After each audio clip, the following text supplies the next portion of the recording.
Imagine I asked you to show me the internet. You might show me a meme, or scroll through social media, or show me a website. To which I'd respond, no, that's not the internet. Those are just things on the internet. I want to see the internet. Maybe you'd then bring me to a giant server farm in a warehouse somewhere, showing me all the servers and computers and wires and control panels and file storage connected to the internet. Here it is, you might say. This is where the internet lives. To which I would respond again, not quite. That's some very cool equipment for sure, but where is the internet? I want to see the internet. Show it to me. Now. Do it.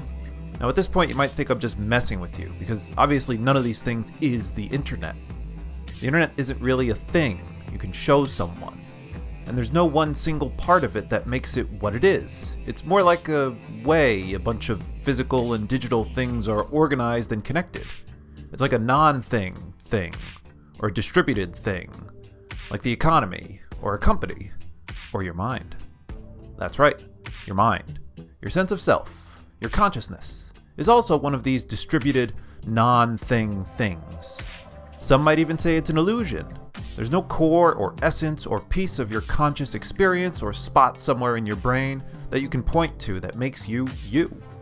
Instead, your mind is just a collection of other things and processes working together. And what you experience is just a phantom, created by all these individual pieces working together, like individual brush strokes coming together to form a painting. That's you. Sound weird? Good. Today we're going to explore why so many smart people think that this might be the right way to think about the mind.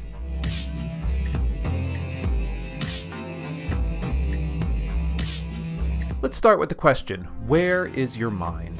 This question has led to some very different answers throughout the ages. But current science suggests that a good place to start is the brain. Neuroscientists can show us detailed images of brains in action, and we know that what the brain does correlates with what our minds do, with our thoughts and our feelings. We can see different areas light up when we think, feel, or remember things. And we can even determine how someone is feeling, at least in a rough, general sense, by looking at their brain activity. But now we might still want to ask, which one of these lit up areas is me? Which part of the brain is where the mind is? Where am I within the brain? And the answer to this might be just, nowhere. Just like no single server or cable is the internet, no single part of your brain is you.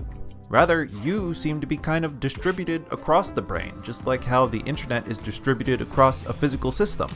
To insist on trying to locate the mind somewhere in the brain is to make what philosophers call a category mistake, which is when we try to locate something in a category where it logically can't belong. Here's a classic example from the philosopher Gilbert Ryle. Imagine bringing a visitor to a university and showing them the college dorms, the library, different laboratories, and some administrative offices, and after seeing everything they say, this is all well and good, but where is the university? I've seen all the buildings, but I haven't seen the university itself. The mistake here is thinking that the university is another building, like a college or a library, but it's not. It's just the way all these things are organized and connected together. By showing your guest all the parts, you do show them the university. There isn't anything over and above all the parts and processes working together that is itself another part or process. So the right answer to the question of where is your mind might not include something we can actually point to with any more precision than our brains, or maybe even just our bodies, since those are connected to our brains and full of nerves also.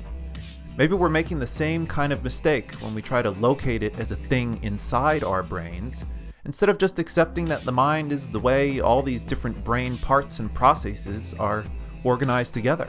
So our conscious experience doesn't have a core somewhere in our brains, it just is the collection of all those brain parts and processes doing their thing. Now that might make sense in the abstract, but the idea is actually a pretty difficult pill to swallow on the ground. Since none of us really perceive our minds or our conscious experience as a way a bunch of different stuff is organized. Instead, conscious experience feels unified in a way that goes against this explanation. When you're thinking about something, it feels like it's happening somewhere specific, usually right behind your eyes. Our thoughts feel like they're happening to a single unified me. When I say I'm hungry, I feel like there's a single me experiencing hunger. When I say I'm remembering my childhood, I feel like there's a single me doing the remembering. So the way consciousness feels makes it difficult to accept that our minds might not actually be a unified, discrete thing that stuff happens to and that does stuff. The theory of the mind we're developing here suggests that this feeling of unity might itself be an illusion. To give another analogy, what we might be experiencing is a sort of simulated unity, like when watching a band playing on stage. Lots of different parts work together to create what feels like one unified experience, but you can't actually point to any single instrument or player and say that's where the music is. Similarly, you can't point to any single part of your brain and say that's where I am.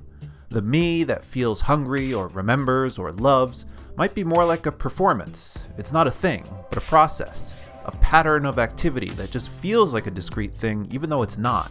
Now, you might be saying, wait a minute. Of course we can't locate the mind in the brain. The brain is a physical thing, but the mind is different. The mind isn't actually a physical thing at all. It's a non-physical thing. The soul, the eternal one that goes to heaven or hell, the soul that gives us our identities. That's where all the thinking and feeling happens, and it's the center of our conscious experience. Of course, scientists can't point to it in the brain. Now, there are a lot of philosophical problems with the idea of a soul. How do they work? How do they interact with physical stuff? How long do they last? What are they attached to? But that's a video for another day. For now, though, we can say that it's possible to run the same argument we just did on the brain on the soul and come to roughly the same conclusion. Looking for the mind within the soul also runs into a category mistake and brings us to the same conclusion, that the mind is a distributed thing. Just instead of saying the mind is distributed over a brain, we might say that it's distributed over a soul. It's a collection of thoughts, feelings, beliefs, desires, fears, impulses, and many more, but none of them is you. Your mind is a collection, and the unity of conscious experience is just something created or constructed by our minds and not actually part of it. Several philosophers have taken this approach in the past. David Hume believed that the mind is a collection of mental happenings, organized in a certain way. But there's no immortal soul holding it all together. It's just thoughts and feelings all the way down. But way before Hume did that, the Buddhists ran the very same argument to prove that the mind or the self doesn't exist. It's just an illusion made up of a collection of mental stuff. Attempting to find the self among one of the thoughts, feelings, or perceptions that make it up is a category mistake. Since no matter how hard we try, we can't find anything we're thinking or feeling and claim that that is our true self. Rather, the self, or the mind, is just a convenient name we give to the bundle of sensations that just so happens to be occupying our consciousness. Now, you have to do a lot of meditating to actually feel this idea, and Buddha spends tremendous amounts of time meditating on the concept of non-self to try and wrap their heads around it. But at the abstract level, the reasoning is pretty easy to grasp. So whether or not you believe in the soul, the project of locating the mind in a single entity seems like the wrong approach. The key point is this. Sometimes the biggest philosophical insights come not from finding answers, but from realizing that we've been asking the wrong kind of question. A great case in point here is actually Gilbert Ryle and the idea of category mistake itself. Nobody really believes Gilbert Ryle's solution to the question of where is the mind. He was a behaviorist, and nobody really believes behaviorism anymore. But a lot of people like the idea of category mistake because it's a nice way of identifying a problem that people had with trying to approach the question of where or what is the mind for many years beforehand.